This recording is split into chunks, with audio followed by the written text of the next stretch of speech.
So I have some news for you.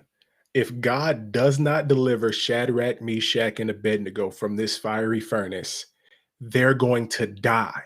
So, right there, the teaching doesn't even make sense. This is another one of those subtle yet simple misconceptions that cause Christians to miss what God is saying. Therefore, it thwarts their confidence and their faith in Him. And though the principle may hold true, and I'm going to get to that at the end of the video, we can't afford false teaching, especially something that has gotten so big that they made a worship song about it that is nationwide on the radio. Everyone sings it, and it's based on a lie. So please follow along, pay attention. It's going to be simple. I guarantee you get it. Or maybe you'll say, Deshaun, you're completely wrong. And that is what it says. Regardless, you let me know, and let's go ahead and hop right into it. So it's in Daniel chapter 3, and we'll start right here in verse 12. There are certain Jews whom you have appointed over the affairs of the province of Babylon, Shadrach, Meshach, and Abednego. These men, O king, pay no attention to you. They do not serve your gods or worship the golden image you have set up. Then Nebuchadnezzar, in furious rage, commanded that Shadrach, Meshach, and Abednego be brought. So they brought these men before the king. Now pay attention to what he is saying and what their response is. Nebuchadnezzar answered and said to them, "Is it true, O Shadrach, Meshach, and Abednego, that you do not serve my gods or worship the golden image that I have set up? Now, if you are ready, when you hear the sound of the horn, the pipe, the lyre, the trigon, the harp, the bagpipe, and every kind of music, to fall down and worship the image that I have made, well and good. But if you do not worship, you shall immediately be cast into a burning, fiery furnace. And who is the God who will deliver you out of my hands?" Now, this is very simple. The Chaldeans, they came, they said, "King, these people aren't doing what you said." He came to them, he brought them forth, he asked them a specific question. When you hear the music, are you going to be ready to bow down? But if you don't, now listen, but if you don't, I'm going to throw you into this burning fiery furnace. He asks the specific question, who is the God that will deliver you? That's what's being asked. And listen to their response. Shadrach, Meshach, and Abednego answered and said, "O Nebuchadnezzar, we have no need to answer you in this matter." So, or the King James says, we're not careful. We don't have to think about it. There's nothing to go back and forth on. If this be so, meaning if you throw us into the burning fiery furnace, our God, whom we serve, is able, he has the power to deliver us from the burning fiery furnace, and he will deliver us out of your hand, O king. And then this is where it gets messed up with some of the newer translations.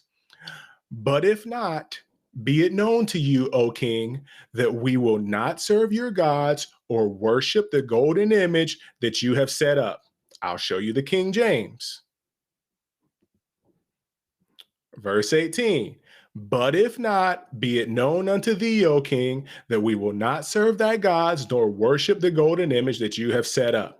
So, what's the question? Are you going to bow down whenever you hear the music? Or if not, I'm going to throw you in the furnace. King, we don't need to answer you. Our God, oh, wait. And who is the God that is going to deliver you if I throw you in the furnace? We have no need to answer you, king. If you throw us in the fire, our God is able and he will. But if not, meaning if you don't throw us in the fire, then we're still not going to serve you. It's not even if God doesn't deliver us. And I don't know why it even hurts me that the New American Standard Bible even translated it that way, because it's a clear addition. That's why the King James and the ESV doesn't do that. It's not even if God doesn't deliver us.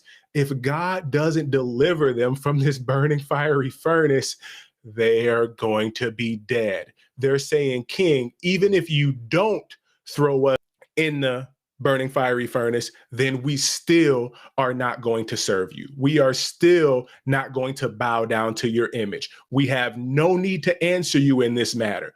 We're not bowing down whether you throw us or whether you don't throw us in. And if you do throw us in, then our God is going to deliver us. And we don't have to read the rest of the story.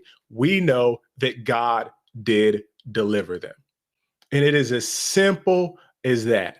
I know the NIV and the NASB, and especially the New Living Translation, they all say, even if he doesn't, which makes no sense. Now, does the principle still hold true?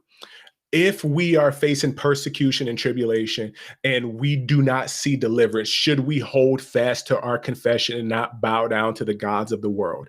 We should. Revelation tells us they overcame them by the blood of the Lamb, the word of their testimony, and they love not their own lives unto death. But you shouldn't start out as, maybe my God won't come through. That is not even crossed the minds of Shadrach, Meshach, and Abednego.